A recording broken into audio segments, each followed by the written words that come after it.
Dun dun dun dun dun dun dun dun dun dun dun dun dun. Ew, that's foul. Yes, but it's gross with purpose. What? It's distinguishing itself from the other shows in the franchise in a decisive visual manner. No, it's clearly a jab at House of the Dragon for not coming up with their own opening sequence. Nah, you idiot, the themes of the opening shit run far deeper than that. It's obviously a deconstruction of audience and performer social dynamics via shock imagery. Well, I think it's a post-trans feminist statement on the Marxian position on material distribution via biological happenstance. You're being I stupid. can't believe you're that much of an idiot. I will take Sir Duncan's side. This isn't the I am the king! Children are not their fathers. Alone in the world. Be a dragon. Is a terrible thing. Dracarys! Be a taco. The name is An Hope. incestuous Wonder if anyone aliens will don't get this reference. supper.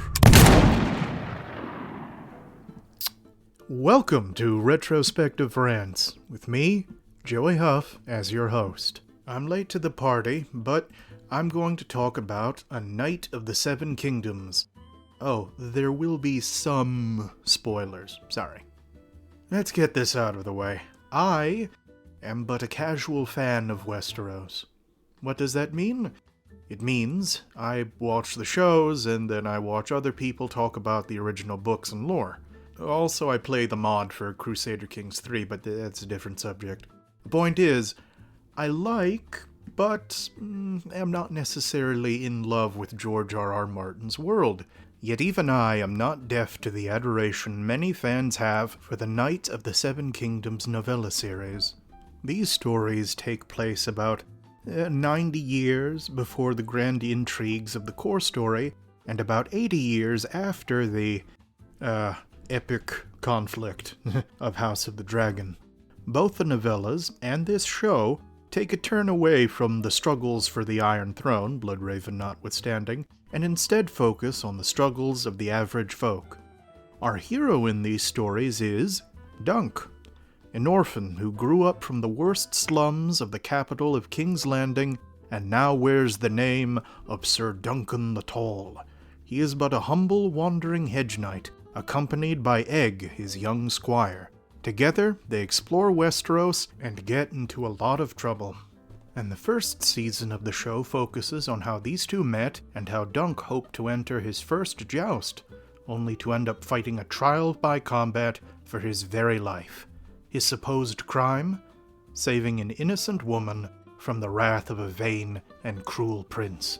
It's your classic underdog story, but set in a fantasy kingdom, and it's awesome.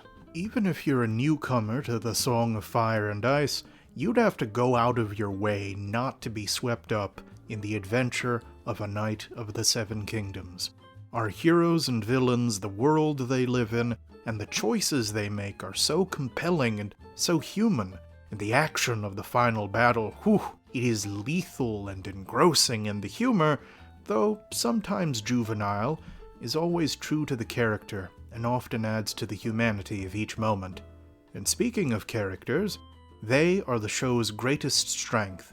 We've an ensemble of some of the best supporting cast in any story ever. We have Prince Baelor, the true noble heir to the throne. Oh, and his brother Maekar. We have Steely Pate, the brusque but good-hearted smith. Raymond Fossaway, our constant, if socially challenged comrade who goes on a massive Alex Jones rant about the ruling family. We have Lionel Baratheon, the mad and madly charismatic laughing-storm, and so many more. Every character is acted to perfection. Not a single moment is wasted, and every character feels so real. And of course, they are all built around our dynamic and fantastic duo, Dunk and Egg. Young Egg is every bit the prodigious, though still innocent child. He's filled with wonder at the wide world and the possibilities within it. He is wise beyond his years and has the confidence to act on his wisdom, but he's still a child in need and in search of guidance in this confusing feudal world. And of course, he gets it from our hero, Dunk, or Duncan the Tall. Now, Dunk is no great strategist or thinker. He is actually a bit slow at times. nor is he a supreme prodigy of combat, but he is possessed of earnest conviction and belief in the promise of true knighthood, and both his spirit and frame are big and strong enough to take all the punishment this cruel world can dish out. Like his Squire Egg, Dunk is still trying to find his purpose in the feudal hellscape of Westeros, and though his beliefs and dreams burn bright, his faith in his own ability to live up to them are quite low. Our hero suffers from anxiety and a fair bit of imposter syndrome, and he struggles to beat his own insecurity as much as he struggles to navigate the nuances of Westerosi politics. Yet, when the time comes, and the hypocrites and corrupt nobles of the land try to crush the ideals of chivalry and justice beneath their selfish ambitions, Dunk gets up and fights for what's right. He's earnest, lovable, and heroic. He's a true knight.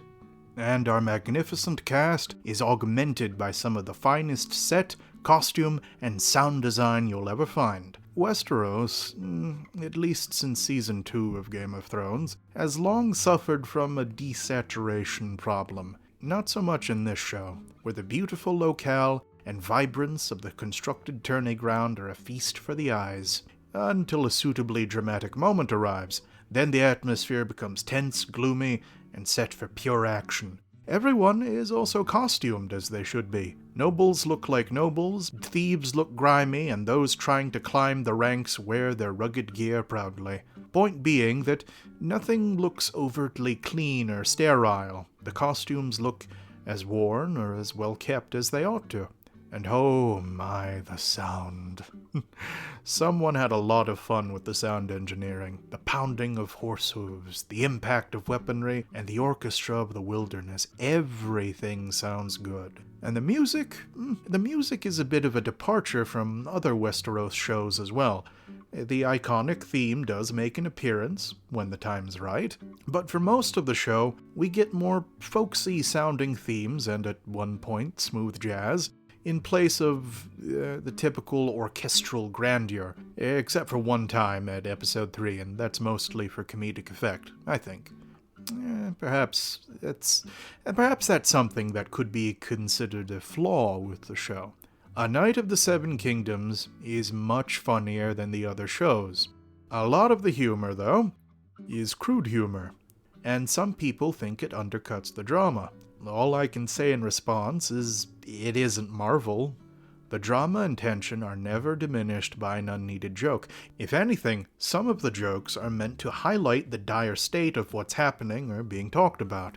It's also important to remember that this is an HBO show based on works from George R.R. Martin. Violence and other graphic content are aplenty here. If you've watched the other stuff, the stories with mass murder, sexual violence, and children getting shanked, then you really have no place to complain about anything happening in this show. However, I will say that, barring the martial violence, this may be the least gratuitous and perverse of the shows so far. But what about the intro for episode 2? Okay, yes. There are some body moments, but those are more for shock comedy than anything else. But still, don't show this to your kids. Do not show this to your kids. In summation, A Knight of the Seven Kingdoms is a heroic tale with a very human and grounded cast with a superb presentation. I loved it, and so did a lot of people. We can only hope that the next season is as good as this first one. And that's all I've got for the day. Thank you so much. I hope you enjoyed this retrospective rant, and have a good one.